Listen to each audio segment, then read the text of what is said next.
Hello दोस्तों, कैसे हैं आप लोग। I hope you are good. ठीक है, तो चलते हैं आज का हमारा टॉपिक में। आज का जो हमारा टॉपिक है बहुत ही खास टॉपिक है। आज का हमारा जो टॉपिक है वो है principle of natural justice. Principle of natural justice यानी कि नैसर्गिक न्याय का सिद्धांत, प्राकृतिक न्याय का सिद्धांत। हम इसको नैसर्गिक न्याय का सिद्धांत, प्रिंसिपल ऑफ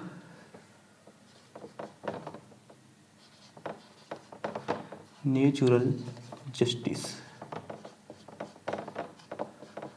ठीक है, तो आज का जो हमारा टॉपिक है वो है नैसर्गिक न्याय का सिद्धांत। इसी को हम प्राकृतिक न्याय का भी सिद्धांत कहते हैं, इंग्लिश में कहते हैं प्रिंसिपल ऑफ नेचुरल जस्टिस। ठीक है, आगे बढ़ते हैं। तो देखिए, प्राकृतिक न्याय का सिद्धांत को रोमन की जस्ट नेचुरल शब्द से लिया गया। प्राकृतिक न्याय को कहाँ से लिया गया है? तो जस्ट नेचुरल शब्द से लिया गया है।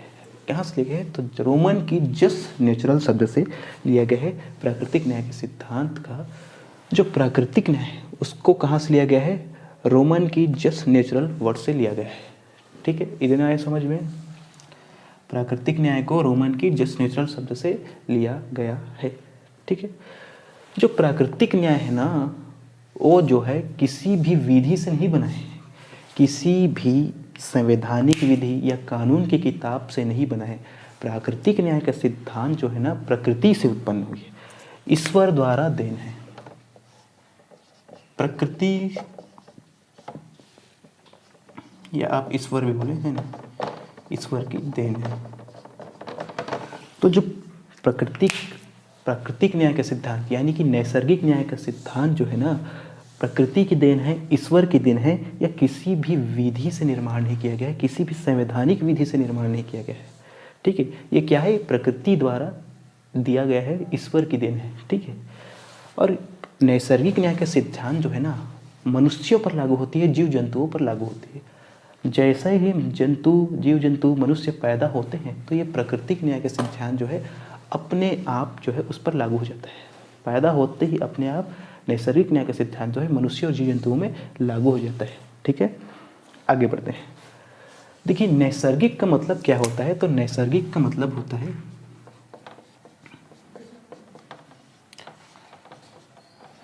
गलत कामों का विरोध में प्रतिक्रिया देना।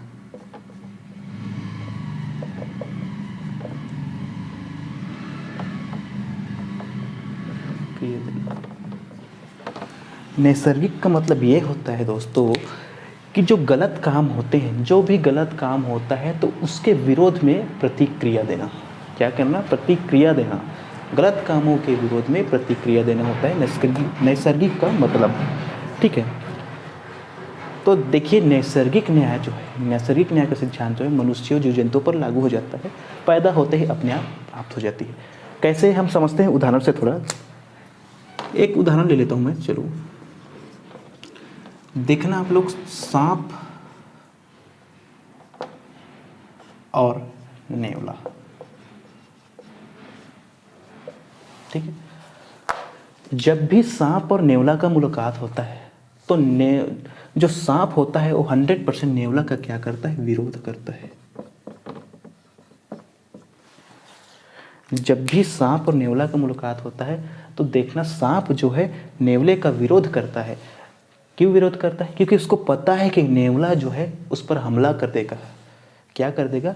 हमला कर देगा सांप के ऊपर। नेवला जो है क्या कर देगा? सांप के ऊपर हमला कर देगा। ये जो है सांप को पता है। सांप जैसे सांप पैदा हुआ तो प्रकृति की जो विधि है, जो प्राकृतिक विधि है, ईश्वर ने उसके अपने आप उसके पैदा होते ही उसके अंदर ये डाल दिया कि भाई जो भी गलत, प्राकृतिक न्याय के सिद्धांत को डाल दिया कि गलत काम का जो होगा उसका आपको विरोध करना है। तो यहाँ पर जो नेवला का कार्य है वो गलत है। वो क्या करता है? सांप के ऊपर अटैक कर देता है। तो इसलिए यहाँ पर सांप जो है नेवले के ऊपर 100% उसका विरोध करेगा।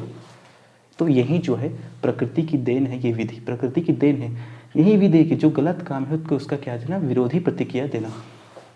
ठीक है, 100% सांप जो है क्या करेगा, सांप जो है 100% क्या करेगा,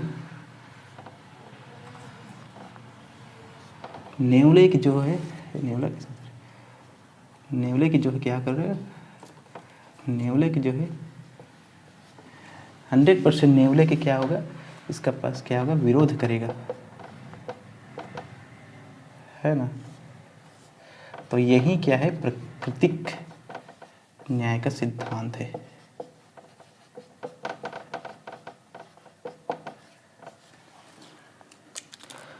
नैसर्गिक है, क्योंकि नैसर्गिक मतलब होता है कि जो भी गलत काम किया जा रहा है उसका क्या करना, विरोधी प्रतिक्रिया देना, उसका विरोधी प्रतिक्रिया देना। तो यहाँ पर 100% जो है सांप है नेवले के जो का क्या है, नेवले का क्या करेगा, विरोध करेगा, क्योंकि उसको पता है नेवला गलत काम करेगा, इसके ऊपर अटैक करेगा। तो यहाँ पर सांप जो है कोई विधि पढ़कर नहीं आया है, ये डायरेक्ट ईश्वर की देन है, प्रकृति की देन है कि उसको पता है कि नेवले के क्या करना है, उसको विरोध करना है, क्योंकि यहाँ पर नेवला का कार्य क्या है, गलत है। तो ये होता है नैसर्गिक न्याय का सिद्धांत। तो इसी चीज़ को मनुष्यों में भी लागू किया गया है, इसी चीज़ को क्या है, मनुष्य को भी पता है, यही चीज़ मनुष्य को भी पता है कि जो गलत होता है तो उसका विरोध करना है, ठीक है। तो इसी चीज़ को न्यायालय में, इसी चीज़ को प्राकृतिक न्याय के सिद्धांत को जो है न्यायालय में क्या किया गया है, लागू किया गया है कि न्यायालय में जो है प्राकृतिक न्याय के सिद्धांत का पालन होना ही चाहिए। अगर न्यायालय में प्राकृतिक न्याय के सिद्धांत का पालन नहीं किया जाता है तो क्या हो जाएगा, न्यायालय का जो निर्णय है वो गलत हो जाएगा, न्यायालय का निर्णय जो है गलत हो जाएगा, न्यायालय का निर्णय जो है बिल्कुल गलत होगा ही होगा। आगे बढ़ते हैं कैसे,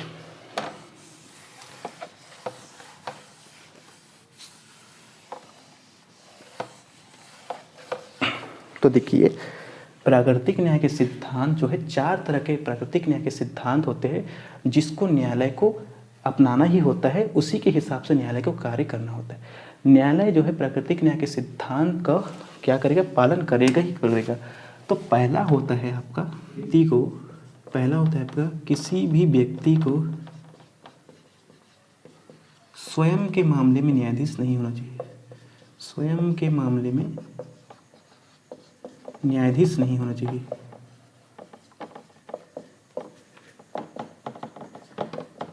नहीं होना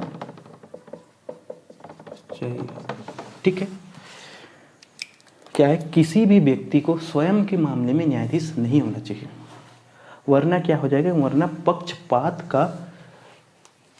पक्षपात उत्पन्न हो जाएगा, पक्षपात क्या हो जाएगा यहाँ पर, वरना पक्षपात उत्पन्न हो जाएगा, पक्षपात का सिद्धांत उत्पन्न हो जाएगा, इसी को हम पक्षपात का सिद्धांत भी कहते हैं। तो किसी भी व्यक्ति को स्वयं के मामले में न्यायाधीश नहीं होना चाहिए। पता है क्यों, देखो अगर कोई व्यक्ति है, कोई मामला है,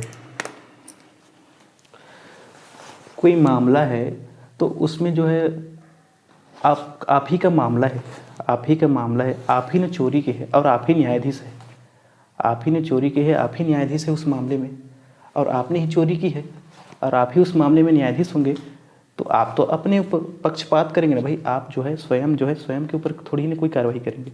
तो इस तरह से क्या होता है कि स्वयं के मामले में किसी व्यक्ति को क्या नहीं होना चाहिए, न्यायाधीश नहीं होना चाहिए।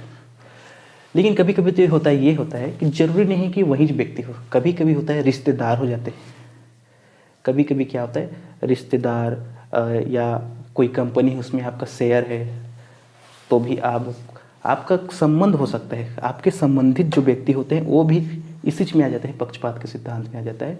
आपके संबंधित व्यक्ति, आपके संबंधित कंपनी, आपके संबंधित जो भी लोग हैं, अगर आप उससे जुड़े हुए हैं और आप उस मामले में और उन व्यक्तियों से जुड़े हुए मामले में आप न्यायाधीश हैं तो भी पक्षपात का सिद्धांत उत्पन्न हो जाता है। जैसे कि मान लीजिए एक एक्सीडेंट हो जाता है ना, एक्सीडेंट हो जाता है और उस एक्सीडेंट में जो गाड़ी चलाने वाला है, गाड़ी चलाने वाला कौन है, गाड़ी चलाने वाला जो व्यक्ति है ना, वह क्या है, न्यायाधीश का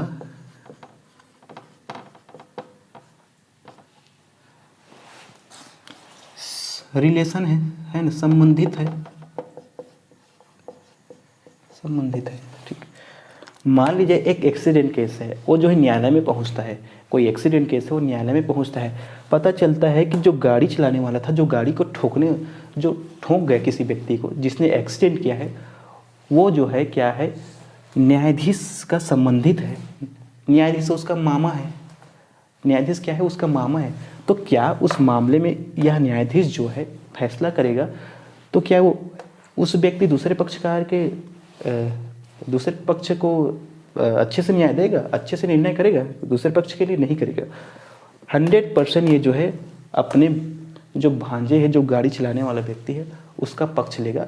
इसी यहाँ पर क्या हो जाता है, पक्षपात उत्पन्न हो जाता है। ठीक है, 100% जो है न्यायाधीश जो है अपने संबंधित व्यक्ति के पक्ष में निर्णय देगा, ना कि वो इस व्यक्ति के दूसरे व्यक्ति के पक्ष में निर्णय देगा। 100% यहाँ पर क्या हो जाता है, पक्षपात उत्पन्न हो जाता है। इसलिए किसी भी व्यक्ति को स्वयं के मामले में निर्णय नहीं होना चाहिए। ठीक है, जैसे कि और उदाहरण लेते हैं, एक और उदाहरण लेते हैं। एक कंपनी है, अब इस कंपनी में एक व्यक्ति ने किसी प्रकार का, एक व्यक्ति है, ये क्या कर देता है, केस कर देता है इस कंपनी में, इस कंपनी के ऊपर केस कर देता है और मामला चला जाता है न्यायालय में। ठीक है, अब न्यायालय में चला गया मामला। अब यहाँ पर जो न्यायाधीश है ना, ये जो है न्यायालय में चला गया मामला। अब जो न्यायाधीश है, जो फैसला सुनाने वाला न्यायाधीश है, पता चलता है कि उस कंपनी में न्यायाधीश का क्या है, शेयर है। क्या है, शेयर है, उसका क्या है, अंश है। कंपनी में क्या है, न्यायाधीश का भी क्या है, अंश है, हिस्सा है। तो 100% न्यायाधीश क्या करेगा, न्यायाधीश जो है कंपनी के पक्ष में फैसला देगा। 100% यहाँ पर पक्षपात जो है पैदा होगा और ये जो है इस व्यक्ति के पक्ष में, इस व्यक्ति के पक्ष में निर्णय नहीं देगा, कंपनी के पक्ष में निर्णय देगा, क्योंकि इसका क्या है, न्यायाधीश का उसमें अंश हिस्सा जुड़ा है, न्यायाधीश का ही समझो ये मामला हो जा रहा है। तो इसलिए जो क्या है, यहाँ पर पक्षपात उत्पन्न हो जाता है। तो इसलिए कहा गया है कि किसी भी व्यक्ति को स्वयं के मामले में न्यायाधीश नहीं होना चाहिए। आगे बढ़ते हैं।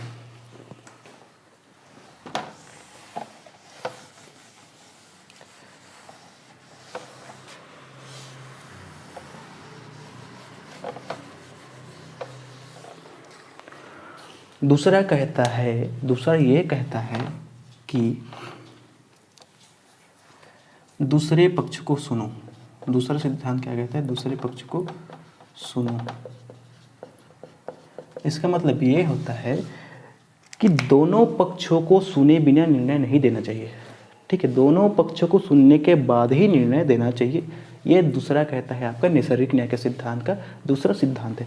ये कहता है कि दूसरे पक्ष को सुनो, यानी कि दोनों पक्षों को सुनना चाहिए। ये नहीं कि एक पक्ष को सुना गया और एक पक्ष को सुने बिना ही फैसला दे दिया गया।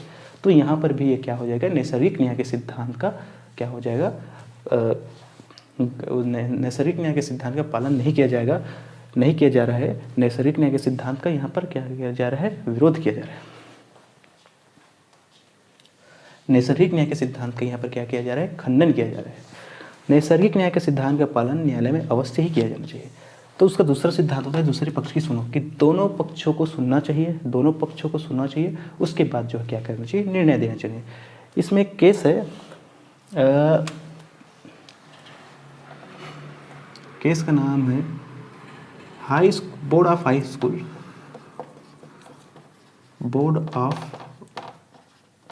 High school versus Ghanshyam. ठीक, इस मामले में क्या हुआ, ये घनश्याम जो है एक एग्ज़ाम दे रहा था।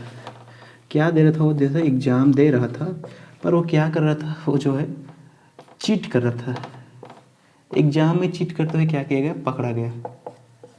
घनश्याम जो था एग्ज़ाम दे रहा था, इस मामले में एग्ज़ाम दे रहा था और एग्ज़ाम देते हुए जो क्या है वो चीट कर रहा था। तो चीट करते हुए क्या गया, उसको पकड़ लिया गया।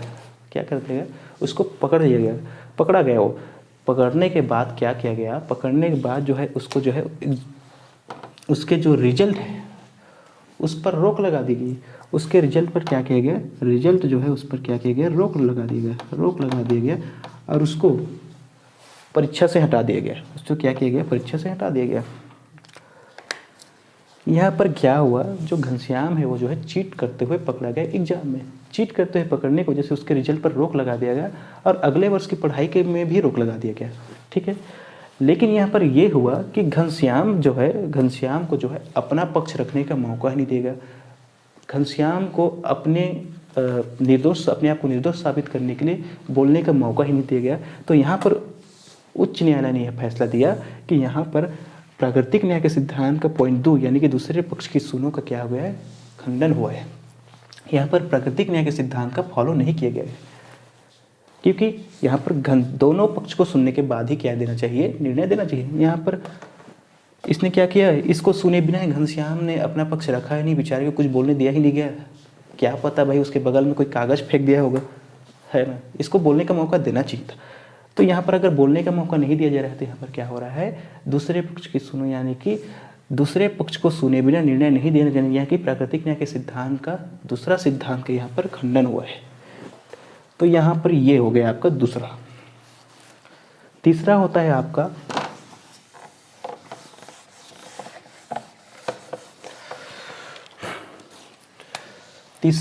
ये, जो मामले को सुनेगा वही निर्णय देगा।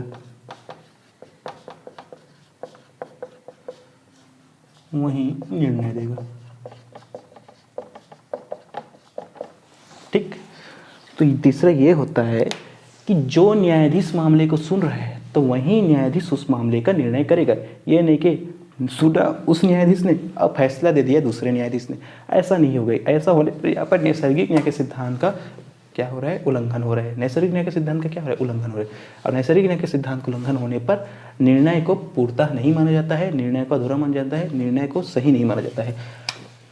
फिर आता है आपका चौथा कहता है आपका पक्षकारों को प्रति परीक्षा का अवसर दिया जाना चाहिए।